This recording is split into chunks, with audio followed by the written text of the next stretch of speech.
हमारे चैनल के साथ जुड़े सभी दर्शकों का बहुत बहुत स्वागत है। दोस्तों, इस दुनिया में सबसे खूबसूरत बात होती है किसी और की ज़िंदगी में खुशियों के रंग भर देना, और ऐसा ही काम कर रही है उद्यम एनजीओ। आज हम जिस जगह पर बैठे हुए हैं ये एक बुटीक है जिसको स्थापित करने में उद्यम एनजीओ ने महत्वपूर्ण भूमिका निभाई है। लेकिन इसके साथ ही मैं ये भी कहना चाहूँगी कि इस बुटीक को चलाने वाली मैडम बहुत ही हौसले वाली है। जी हाँ, उनकी ज़िंदगी की अपनी एक कहानी है, एक संघर्ष की कहानी है जो दूसरों को प्रेरित करती है। मैं बात कर रही हूँ मैडम प्रीत अरोड़ा की। मैडम, आपका बहुत बहुत स्वागत है। धन्यवाद आपका बहुत बहुत। सभी को मेरी तरफ से प्यार भरा नमस्कार। जैसे कि आपने देखा, मेरी बुटीक का नेम है महाबा फिरदौस प्राइवेट लिमिटेड। तो इसकी यूनिकनेस के बारे में भी लोग पूछते हैं कि इसका नेम इतना यूनिक क्यों है, कई लोगों से प्रोनाउंस नहीं हो पाता है ये। तो इसके पीछे मेरा मोटिवेट ये था, हम लोगों ने कंपनी रजिस्टर्ड करवानी थी प्राइवेट लिमिटेड, और प्रीत पैराडाइज नाम रखना था मुझे इसका। वो हिंदी में हमें मिल नहीं रहा था प्राइवेट लिमिटेड। तो वैसे भी मेरी जो आप कॉस्ट्यूम का टच देखेंगे वो अरेबिक ज़्यादा है। I just love Islami and Arabic dresses, तो मुझे बहुत पसंद आया। तो मैंने इसका नेम अरबिक कर दिया। महाबा का मतलब प्रीत एंड फिरदौस का मतलब पैराडाइज। तो इसी से बना महाबा फिरदौस प्राइवेट लिमिटेड। मैम, सबसे पहले तो ये बताइए कि एनजीओ के साथ जुड़ना कैसे हुआ, कि आप समाज सेवा करती थी? जी, मैं बचपन से ही बहुत शौकीन रही हूँ। मैं बनना चाहती थी सोशल वर्कर। तो स्टार्टअप मैंने किया अपनी जॉब के साथ ही। 2016 में मैं रेड क्रॉस की लाइफ टाइम मेंबर बनी। तब मैं बच्चों के लिए और बुज़ुर्गों के लिए काम करती थी, उन्हीं के साथ टाइम स्पेंड करती थी। जॉब के बाद मैं उनके साथ ही डिनर वगैरह करके फिर घर आया करती थी, उनके लिए जो भी उनको मदद करती थी, जो भी उनकी ज़रूरत होती थी।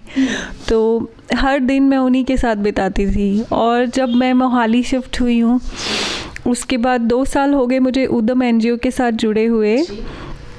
पहले मैं ब्लड डोनेशन वगैरह के लिए जाया करती थी, जिस भी पेशेंट को ज़रूरत होती थी। और उसके बाद अभी मुझे 6 महीने हुए, मैंने इवेंट्स पे जाना स्टार्ट किया यहाँ पर। तो मुझे बहुत अच्छा लगा। दोबारा से मैं फिर सोशल वर्किंग में आई, और हम लोग कैंसर पेशेंट के लिए काम करते हैं। जो हमारी उद्यम एनजीओ का मोटिव है 365 डेज़ में 365 पेशेंट्स की हेल्प करना। जो कैंसर पेशेंट है पीजीआई में, उनकी हेल्प करते हैं। उनकी मेडिसिन्स के लिए, उनकी ग्रॉसरीज़ के लिए, उनको क्लोथ्स की ज़रूरत है, किसी भी तरीके का उनको मदद चाहिए तो हम लोग उनकी मदद करते हैं जाकर। मैम, यहाँ तक आने का सफ़र बहुत लंबा रहा होगा, इसमें बहुत सारे अप्स एंड डाउन्स तो आए ही होंगे। तो कैसे उन सबको मैनेज किया, कैसे कैसे चुनौतियाँ आपको फेस करनी पड़ी? कहना चाहूँगी कि इंडिया में अभी भी लोगों को लगता है कि शायद वुमेन्स मतलब इंडिपेंडेंट हो गई हैं, बट कुछ एक जगह मेरे जो पर्सनल लाइफ का एक्सपीरियंस रहा है, अभी भी बहुत जगह वुमेन्स को डोमिनेट किया जाता है, जो कि मेरी मैरिज में हुआ। I am divorcee person and मेरी 2 डॉटर्स हैं। तो 13 इयर्स की मैरिज के बाद वर्स्ट एक्सपीरियंस रहा, बहुत ज़्यादा वर्स्ट रहा मेरा। उसमें भी मतलब I can write a story on that, या I can write a novel on that, on my life. मेरे साथ बहुत कुछ हुआ लाइफ में, जैसे क्राइम पेट्रोल में दिखाते हैं, या आजकल के जितने भी एपिसोड्स आ रहे हैं सावधान इंडिया, उनसे भी बढ़कर मेरी लाइफ में बहुत वर्स्ट एक्सपीरियंस हुए हैं। फिर भी भगवान की मुझे देन है कि मैं फिर से ज़ीरो पे आके फिर से खड़े हो जाती हूँ। उसके बाद मैं अपने पेरेंट्स के पास रही हूँ 9-10 इयर्स, और मैंने कॉर्पोरेट में जॉब स्टार्ट की। मेरे डैड ने मुझे मोटिवेट किया कि बाहर जाओ, तुम बहुत सीधे हो, दुनिया देखो, तुम्हें पता लगेगा दुनिया कैसी है। और फिर मैंने जॉब स्टार्ट की तो अपने आप को पहचानना शुरू किया, अपने गट्स को पहचानना शुरू किया। कॉलेज टाइम से मैं ब्रिलियंट स्टूडेंट रही थी। I was topper of my college. I am medalist from ABVP या I am MBA marketing person और क्लासिकल म्यूज़िक मैंने 7 ईयर्स स्टडी किया है और बच्चों को कोरियोग्राफ करती थी, मतलब अपने से बड़ी एज की वुमेंस के लिए भी मैंने कोरियोग्राफ किया है। मैं सिखाती थी डांस वगैरह उनको और ट्रेनिंग सेंटर चलाती थी। मैंने बहुत कुछ किया है लाइफ में और सभी कुछ चाहे थोड़े वक्त के लिए ही सही but as a success women किया है। तब जितना भी काम किया सभी सेटिस्फाइड हैं उससे जी। जितना भी जिस भी फील्ड में गई हूँ उसमें अचीवमेंट्स ही हासिल किए हैं। बहुत अच्छी बात। मैम, टर्निंग पॉइंट आ जाता है लाइफ में जब आपके साथ कोई हादसा होता है। जैसे आपने बताया कि कुछ आपकी लाइफ में ऐसी समस्याएं रहीं जिस पर आप एक पूरी बुक तक लिख सकती हैं, तो आप बहुत डगमगाई भी होंगी क्योंकि शारीरिक प्रताड़ना से ज़्यादा इंसान जो प्रताड़ित होता है वो होती है मानसिक प्रताड़ना। तो मानसिक तौर पर जब आप टूटी होंगी तब फिर अपने आप को फिर से बिखरी हुई प्रीत को जोड़ना, तो वो कैसे आपने किया, खास करके उन लोगों के लिए जो ऐसी वारदातों या हालातों से निकल रहे हैं, तो उनके लिए बहुत ज़रूरी है ये जानना कि किस तरह से हम अपने आप को हिम्मत बांध कर अपने आप में रख सकते हैं। जी बिल्कुल बताना चाहूँगी कि जैसे मैंने आपको बताया मैंने आफ्टर डिवोर्स 9 इयर्स जॉब किया, फिर मैंने वो शहर को छोड़ना चाहा और मैं मोहाली शिफ्ट हुई। 4 साल हो गए मुझे। यहाँ पे फिर से मेरा स्ट्रगल शुरू होता है, फिर से ज़ीरो से लाइफ शुरू होती है। यहाँ पे मैंने शोरूम ओपन किया था 7 फेज़ में, बहुत ही ग्रैंड ओपनिंग हुई थी उसकी। फिर से उसको मतलब ऐसे सर्कमस्टांसेस आए उसको बंद करना पड़ा। अपने 4-5 वेंचर मैंने ऐसे बनाकर सर्कमस्टांसेस की वजह से एक हाइट्स पर पहुंचाकर बंद किए हैं। तो मतलब एक बहुत धक्का लगता है जब आपकी रूह उसमें बसी हुई हो, जो आपका मनपसंद काम है या कुछ भी आपको पसंद है वो आप कर रहे हो और उसको आपको छोड़ना पड़ता है जब किसी दूसरे की वजह से, तो बहुत दुखता है। और 2019 में मेरा इतना मेजर एक्सीडेंट हुआ, ये मेरा टर्निंग पॉइंट आया लाइफ में अगेंस्ट, और I was at bed for 5 months। This is my new birth, ये मेरा नया जीवन है। मैं बिल्कुल डैमेज हो गई थी, मेरी लेग्स, मेरा फेस, मतलब अभी तो पहचान भी नहीं सकता था कोई। या I have metal rods in my hands, बहुत ज़्यादा, मतलब ये गॉड गिफ्ट ही है कि उसने मुझे नई ज़िंदगी दी, शायद किसी मकसद के लिए मुझे ज़िंदा रखा। और मैंने अपने आप को खो दिया था उस समय, क्योंकि पहले मैं बार बार गिरकर संभलती रही, बट इस टाइम मुझे लगा कि अब तो सब कुछ ख़त्म हो गया। अब तो मैं खुद ही, जब आपका शरीर काम नहीं करेगा तो आप हिम्मत भी कैसे करोगे ना। तो फिर से टूट गई। 2 साल फिर डंप में रही एकदम से। आई वॉज टोटली ब्लैकआउट कि क्या करूँगी मैं लाइफ में, अब तो मेरा शरीर भी ख़त्म हो गया, कुछ नहीं। फिर जब दुख आते गए फिर अपने आप को खुद से मोटिवेट किया।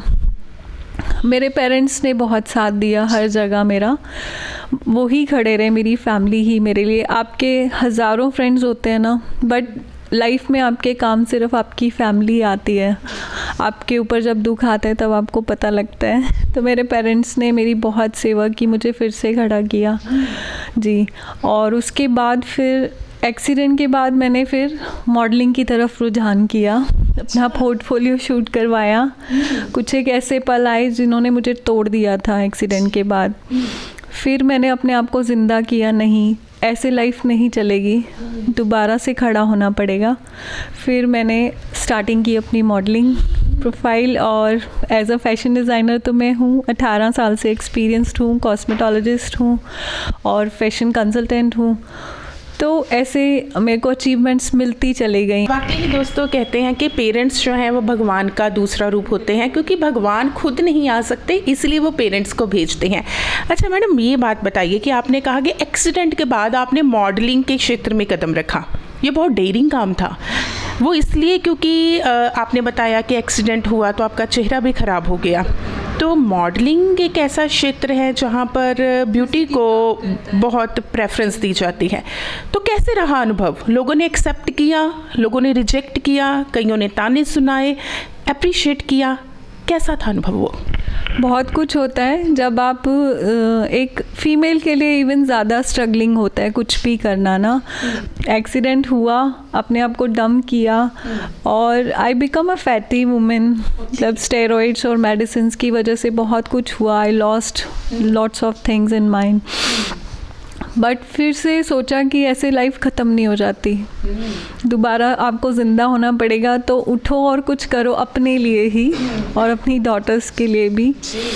तो फिर से मोटिवेट हुई, फिर से खड़ा किया, गॉड से प्रे किया और मॉडलिंग फील्ड में आई। हाँ ज़रूर कुछ लोग शुरू में बोलते थे that you are fatty figure, you can become a model, but still मैंने हिम्मत नहीं हारी। मुझे ये लगता था कि अपने गट्स के ऊपर आप अचीव कर सकते हो बहुत सारी चीज़ें, और जैसे कि लाइफ में मैं सब कुछ अचीव करती ही आई हूँ आज तक, तो मैंने हिम्मत नहीं हारी। कभी कोई मुझे डीमोटिवेट भी करता रहा, कभी कुछ भी करता रहा। कुछ एक ऐसा बहुत, ये जो 4 महीने 5 महीने पहले मेरा टाइम ऐसा था जब मैं बिल्कुल ज़ीरो थी।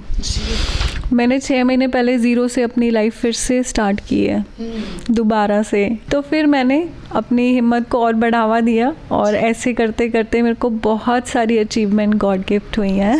मैडम, आपको लगता है कि आप शुरू से समाज सेवा करती रही हैं, NGOs के साथ जुड़ी रही हैं, शायद ये भी एक कारण था कि आप टूटी नहीं, बिखरी नहीं, और अगर टूटी तो फिर से जुड़ी, कि कहीं ना कहीं समाज सेवा में आपने अपने आप को लगाया था? जी बिल्कुल, ये होता है। अगर आप दूसरों के लिए ज़िंदगी जीते हो, दूसरों के लिए कुछ करते हो, तो भगवान आपके लिए कुछ ज़रूर करता है। कभी ना कभी कोई ना कोई आपके लिए आके ज़रूर खड़ा होता है। सो वो कहावत है ना, कर भला सो हो भला, तो वो होता है ज़िंदगी में। तो प्रीत अब क्या सपने देख रही है? अब अपने आप को कहाँ देखना चाहती है आने वाले समय में? आने वाले समय में अब मेरे को टारगेट मिल गया है उद्यम NGO की वजह से, तो अब मेरा टारगेट रहेगा कि जितने भी मेरे क्लाइंट्स आएँ, जितने भी, तो मैं उनको मेकअप वगैरह भी करूँ, उनका यहाँ पे पोर्टफोलियो भी करूँ, उनको सेटिस्फाइड करूँ अपनी सर्विसेज देकर, अच्छी अच्छी ड्रेसेस सबको पहनाऊँ। और साथ ही साथ में जो हमारी उद्यम NGO का मोटिव है, मैं चाहूँगी कुछ एक जो बच्चियाँ हैं जिनको मैं मदद कर सकूं, उनको स्टिचिंग सिखाऊंगी और फैशन डिज़ाइनिंग का कोर्स सिखाना चाहूँगी। मैडम, जाते जाते हमारे दर्शकों को क्या कहना चाहेंगी? मैं कहना चाहूँगी कि जो भी लड़कियां हैं उनको मैं कहना चाहूँगी, अगर समाज में किसी को प्रताड़ित किया जा रहा है उनकी ब्यूटी को लेकर, उनके गट्स को लेकर, तो वो मेरे पास आ सकती हैं। उनको खुला सद्दा है। मैं उनको मोटिवेट करूँगी और मैं उनको काउंसिल करूँगी। उनको जो सिखा सकती हूँ अपनी तरफ से वो सिखाऊंगी उनको। और हम लोग चाहेंगे कि मैं वुमेन्स के लिए काम करूँ। और जो मेरी लाइफ का एक टारगेट है, जो हमेशा से रहा है, जो मेरे डिवोर्स से पहले भी बचपन से ही मैं बहुत सेंसिटिव नेचर की रही हूँ, तो औरतों को लेकर, बेटियों को लेकर मेरे मन में शुरू से रहा है एक सॉफ्ट कॉर्नर ना। तो मैं कहना चाहूँगी, मैं लाइफ में मेरा एक टारगेट है कि जो लड़कियाँ होती हैं शादी के बाद, ना कुछ एक लड़कियों का ना अपना घर रहता है जो पेरेंटल होम होता है, ना उनके इन लॉज एक्सेप्ट करते हैं। कुछ एक शादी में उनकी ऐसी प्रॉब्लम आ जाती हैं। जो मेरी लाइफ का टारगेट है, मैं उनके लिए एक घर बनाना चाहूँगी और उनको स्टेबल करना चाहूँगी, ऐसी ही कोर्सेज सिखा के उनको आत्मनिर्भर बनाना चाहती हूँ। इसमें जो भी मेरी मदद करना चाहते हैं प्लीज़ आगे आ सकते हैं। जितनी भी वुमेन्स को मदद चाहिए वो भी आगे आ सकती हैं। और मैं सभी से रिक्वेस्ट करूँगी कि मुझे वो अपना घर बनाना है, उन लेडीज़ के लिए, उन फीमेल्स के लिए, उन महिलाओं के लिए। तो मेरा अपना घर बनाने में मेरी मदद ज़रूर करें। और थैंक यू सो मच उद्यम NGO, जिन्होंने, मैंने सोचा नहीं था कि मैं दोबारा ये अचीवमेंट्स हासिल करूंगी और मेरा अपना वेंचर होगा। आते जाते डॉक्टर संजीव कंबोज का बहुत बहुत शुक्रिया करना चाहूँगी, जो इतना अच्छा काम कर रहे हैं उद्यम NGO में और लोगों को साथ जोड़ रहे हैं। वाकई दोस्तों, अच्छे काम करते रहिए, दूसरों की ज़िंदगी में रंग भरते रहिए। यही ज़िंदगी है, दूसरों के लिए जीना, दूसरों के लिए काम आना। आज के एपिसोड में इतना ही, फिर मिलेंगे। धन्यवाद।